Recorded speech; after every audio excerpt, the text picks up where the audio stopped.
I'm Josh Rine, licensed professional counselor.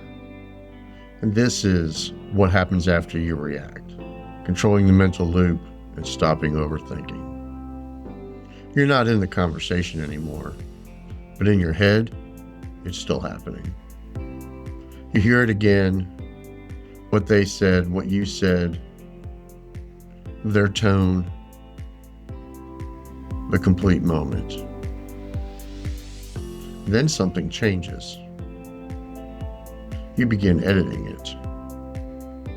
You think about what you should have said.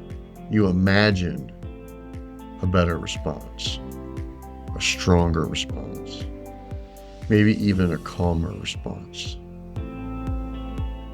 And now you're not remembering the conversation that took place.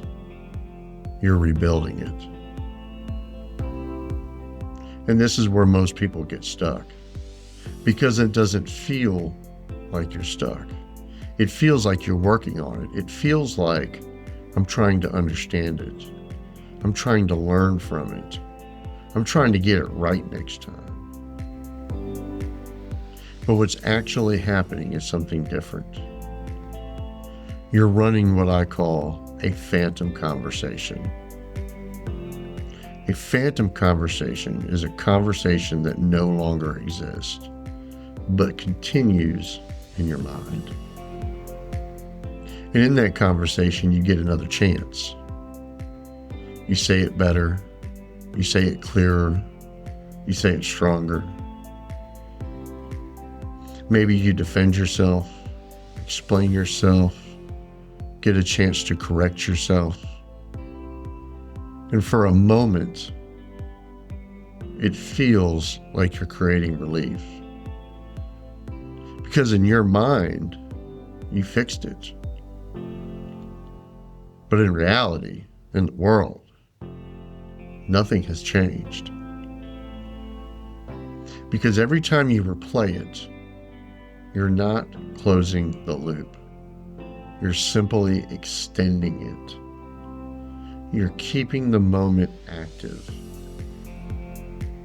And here's the part most people don't realize. Your brain doesn't treat imagined conversations very differently than real ones. So when you replay it, your body responds again. Your heart rate begins to increase. Your tension begins to rise.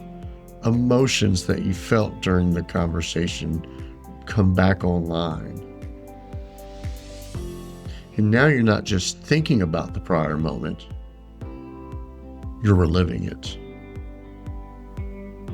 Think about this. You have a conversation at 2 p.m. It doesn't go the way you wanted. At 3 p.m., you're still thinking about it. At 5, you replay it again.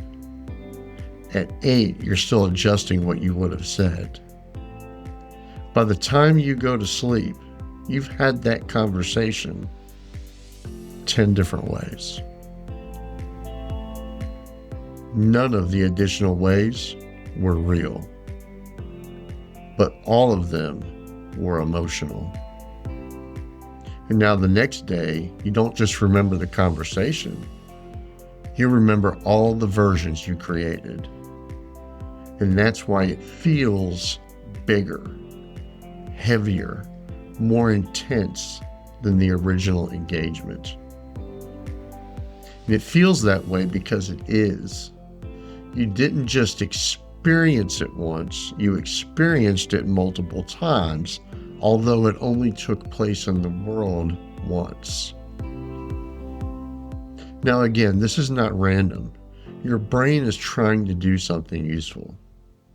It's trying to correct mistakes. It's trying to prepare for future situations, to reduce some uncertainty, regain control.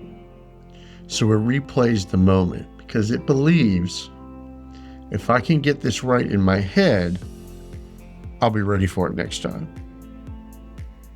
But here's the problem. You're not training yourself to respond better. You're training yourself to stay in the moment longer. Replay does not create resolution.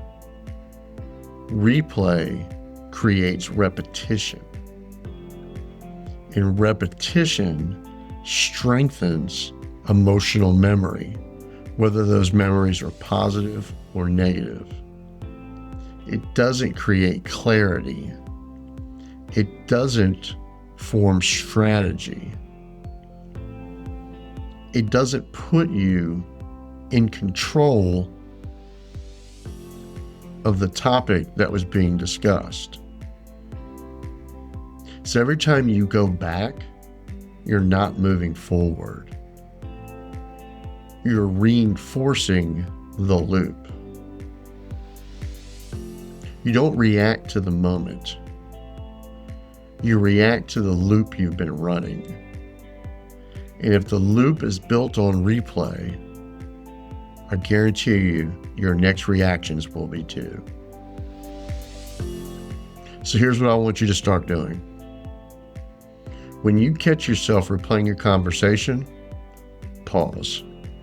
Ask one question. Am I remembering this or am I rewriting it? Because those are two different things. If you're remembering, that's awareness. If you're rewriting, that's the loop.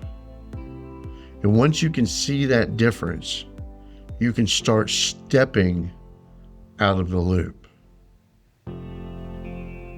If you want to go deeper into this and actually train your ability to break these patterns, please go to pauseandrespond.com.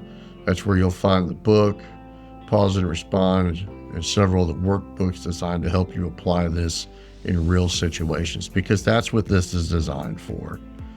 This is not designed to be debated or to be listened to and forgotten. It's meant to be practiced, trained, and utilized in order to make relationships stronger, whether that be with your spouse, your children, your employers.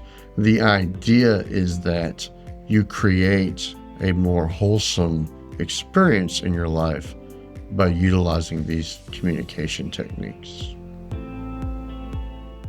And you won't get those through insight alone. If you've got ones that you really want to change, you have to change them through repetition within structure. This is episode 3 of What Happens After You React, controlling the mental loop and stopping overthinking.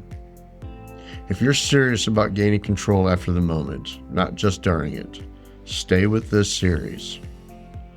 Because next, we break down why the loop actually makes the situation feel worse over time, even when nothing new is occurring.